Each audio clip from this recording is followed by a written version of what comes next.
Why, hello YouTube. This is Baylor Mage again. Today, we're going to go over a few options for your League Start Atlas trees. Now, just right off the bat, this is not all of the options. There's just a few options here. We're going to talk about why you would pick them and what things synergize together if you want to make up your own. These are just some examples. There'll be plenty of others around. These are not the only options. There's so many options. But we're going to go into the ones that stood out to me as like my favorites for different playstyles. So let's get into it. All right. So we have the PoE planner here with a few different tabs open. This first one that we're going to look at, all-time favorite, one of my all-time favorites. This is straight Legion farm. The idea of this tree is that as early as possible, without needing full completion, we can not only maintain our own maps and maintain tier 16 maps, but also just farm the ever-loving crap out of Legion mechanics. This is not super different from last league or any previous league. It's just that the tree has changed slightly, so my pathing has changed slightly. We've blocked a bunch of stuff that I have no intention of ever going into. We've left Delirium up because any extra mirrors are always good. We leave rogue markers up, especially early league, just because getting some blueprints and getting some contracts actually sell for a pretty good amount during the first few weeks, even if you're not expecting them. Definitely, if you've got some extra points, taking just some extra chances for Smuggler's Stash is really nice. I don't mind these ones in this sort of build because even though the idea of this is to do the maximum amount of legions per hour, I don't hate adding mechanics that are just click and go. So like, you don't have to do heist, you don't have to engage in heist. You don't want to add mechanics that'll slow you down.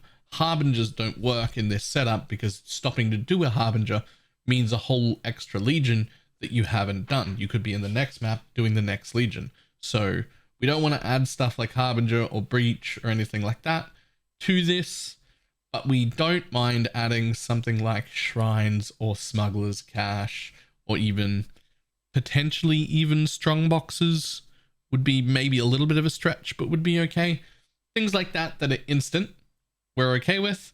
The only extra thing that we've taken here that's a little different is we have taken Seance. This is probably the last thing I'd do. I'd pull it back to here and call that 94, but with 60 extra quant for ghosted mobs and 5 rare mobs in your maps are possessed, I'm okay with it. They start possessed, they give a bunch of extra quant, all their minions are already touched. We don't have to deal with tormented spirits being Pepega. I'm going to just assume that they're going to continue being Pepega until I actually see them functioning properly. So potentially they're fixed. I don't believe it until I see it. But if they're going to start in the mob, great, we'll take it. So, Legion farming. That will be my started Legion farming tree. Moving on to the next one. We've got just a generic Ruckus and Jun farming tree. So Ruckus, exceptionally good if we're going to be doing the Chaos recipe. And we've got Jun and Boxes just thrown in there. So the idea of this one is just that we're farming Chaos recipe as quick as possible and getting all of our betrayal crafts and everything like that. Now, this is really only an option for like 2 kinds of people, at least in my mind. If you're part of a group, you've got like a group of friends, even if you don't all party together and like one person's going to try and get all the crafts as soon as possible, that person should have a tree similar to this.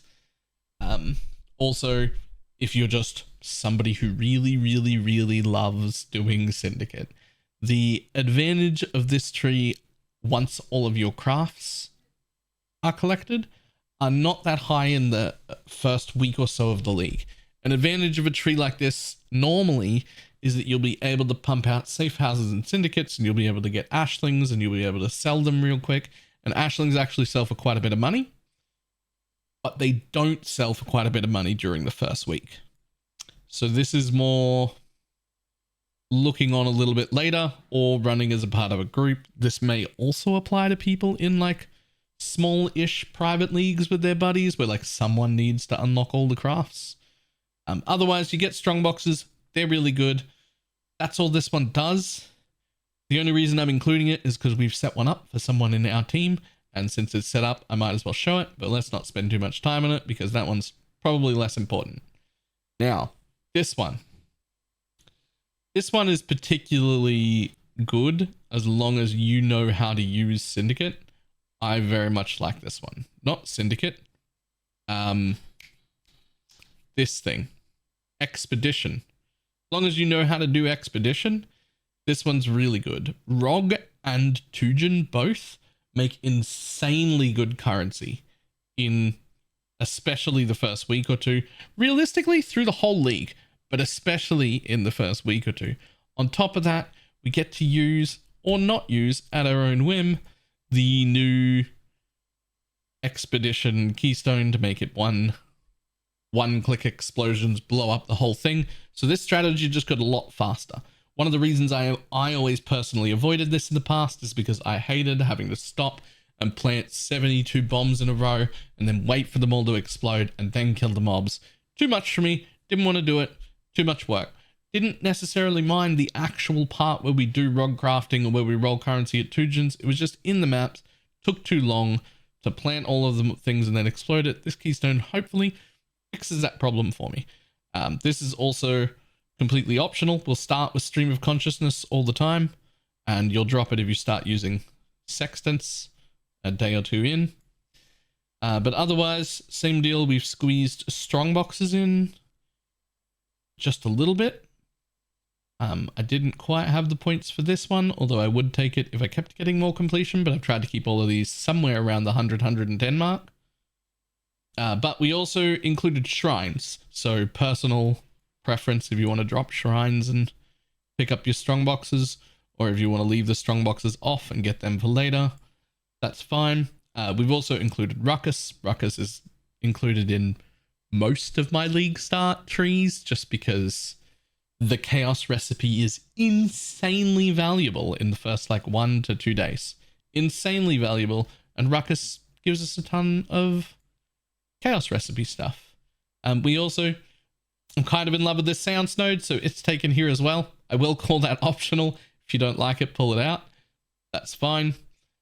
The other thing that is worth noting is that if you do not want to do blue altars, it is not a very large stretch for roughly the same amount of points. You have to drop Seance, but then you drop all the red altar stuff and you just gateway from one side to the other and you take the red altars to begin with. And that's it. That's all you would do. Red altars are generally far better in the very early league. Blue altars I find better in the long run once you're already established, but red altars is where you get all of the raw chaos and lesser currencies that you need that hold way more valuable in the early league. So perhaps you want to start having gatewayed over there. But this will be one of the higher profit things, provided you know how to ROG craft. If you know how to ROG craft and use the Tujen vendor, this is the one. If you like Expedition anyway. Very nice tree. I love it. Then we've got this one, which is some shenanigans. This is the one I'm personally starting with. I don't know how this one will go. I'm sharing it purely because I just want to share what my plan is. So right now, I've only got a plan to 96 points, but it is a straight wandering path tree, which means the idea of this tree isn't necessarily to make very much money. The idea of this tree is to speed progress me, not just through the maps to my 2 watchstones, but on top of that 2 watchstones, also flying into tier 16 maps and maintaining them. My plan is that if I can get there quick enough and maintain my tier 16 map pool well enough, I will then have the currency to do anything I want, just by nature of getting to the end game as fast as possible. So this is a Wandering Tree Atlas progression plan, and I literally plan on coming straight here, stopping for this wheel only, and then heading straight to Wandering Path. And then from there, filling out my 100% chance for connected maps, and then filling out the rest of it. It is worth noting some heavy testing was done on this earlier. There is no point in going over 100%. We can easily get over 100%, but it does nothing. Your mob either drops a connected map or it doesn't. It will never ever drop 2. If you get 100%, you'll always get a connected map. So 100 is your limit. Don't bother taking any more extra chance nodes. Just don't do that. Moving on. This one's definitely, at least for me personally, experimental. I have fit a bunch of Jun completions in here. I'm a little bit unsure as to whether or not I will actually run them, but we do have an extra 12% chance to get Jun missions, so whether I run them with this tree or not, I'm unsure, but I will be collecting them. So there's that, and the last tree I'm going to share is this one, which is not a league start tree. This is the best thing we've come up with so far for strongbox farming, enraged strongbox farming, which is what I plan on doing as quick as possible. I'm just going to share this one just in case other people are into the same sort of degenerate shit I am, and we're looking for how we're going to spec our trees this league. This is what I'm looking at. Until we start playing it, no guarantees, but the idea here is we've got Beyond on forever. We've got the Delirium stuff on forever. I'll be able to run the 8 mod corrupted maps. I'll be able to do strongbox corruptions, all the sort of shenanigans that we're normally after to do with our magic find stuff. And this ideally should work great. This is the one I worked the hardest on. I hope it works out as well as I think it will. But there we go. So then what we want to go over now, let's just duplicate the tab so that we don't lose it, is what should you look at when you're picking your own tree? Now, plenty of people aren't going to want to copy my tree. They're going to want to make their own tree. I would like you to think about 2 different things when you're looking at building your own Atlas tree. There are 2 different kinds of mechanics, as far as I'm concerned, that are on this tree. And I'm going to separate them into maps per hour and investment categories. So one category is maps per hour, the other category is investment. Now, to be fair, no matter what your investment is, doing more maps per hour, always good, I'm aware, but one of them is very heavily focused on that. So if we look at things that are maps per hour, what we're looking at is the sort of things that are click and move, like strongboxes, you just annihilate, shrines, you just annihilate and move on, smugglers, caches, you just hit them and move, essences, you just kill them and move, right? This is the same with the extra bosses here. And if you want to do things like collect guardian maps, these are all things that purely incentivize you to get through as many maps as possible, and doing anything that would slow your map down is a loss. So we would never ever want to include something like Harvest or Harbinger or Legion or Breach in a tree that's doing these other things, because these are all speedy boys, right? That's all that is just get through as quick as possible, get the reward from finishing, start again. So you want to decide whether that's the kind of mapping you want, or whether you'd rather do investment style mapping. So investment style mapping, at least how I'm talking about it, is blighted maps, for instance. If you're going to collect blighted maps from your mapping experience, those blights take a while to run. That is still, I need to find better names for it, because I've still called it, like, you know, mapping per hour and investment, but obviously you want to collect more blighted maps per hour. But it's an investment strategy, right? You don't want to add blights on something that's focused on collecting all of these maps.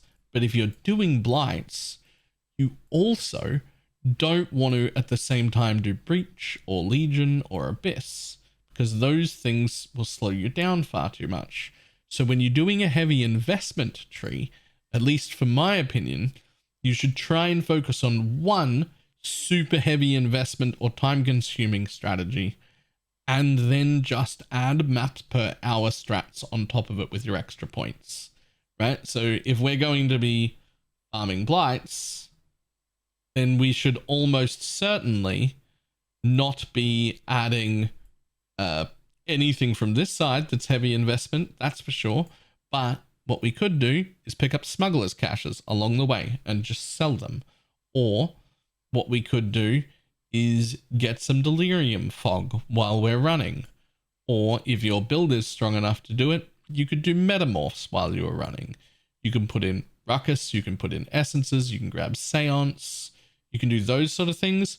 But what we don't want to do is be over here, say, doing Breach and Legion at the same time. Breach and Legion are right next to each other. They might lead you to believe, oh, I could do Breaches and Legion at the same time. And we do have enough points for that. But a lot of the rewards, especially in the early league, but a lot of the rewards in this game come from the idea that you're mass generating the things that you want to sell. So if I'm doing Chalupa Breaches, I may find that I can sell a Chalupa Breach for 20 chaos. And if I have 5 of them, I can sell them for 22 chaos. And you think, oh, that's great. But if you've got 20 of them, you can sell them for 26 chaos each. Suddenly you're making way more money. The same thing will happen with Legion Stones. The same thing will happen with almost everything that you can possibly bulk sell.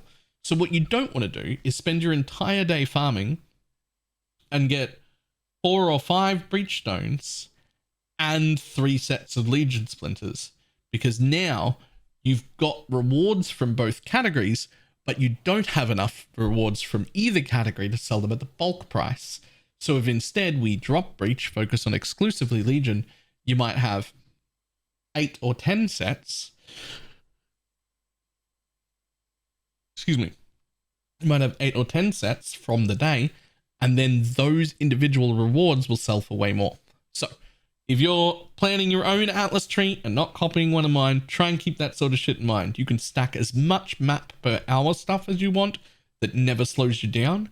But if you're going to do a heavy investment, you want to try and stick to only one heavy investment. This won't be a global rule. There will always be exceptions to basically every rule you can ever come up with in this game. But those are some general rules to go by when you're planning your own tree. All right. I wish everyone the very best of luck with their league start. I'm going to be getting to bed pretty soon so that I can get on early. So I will see everybody later. Goodbye.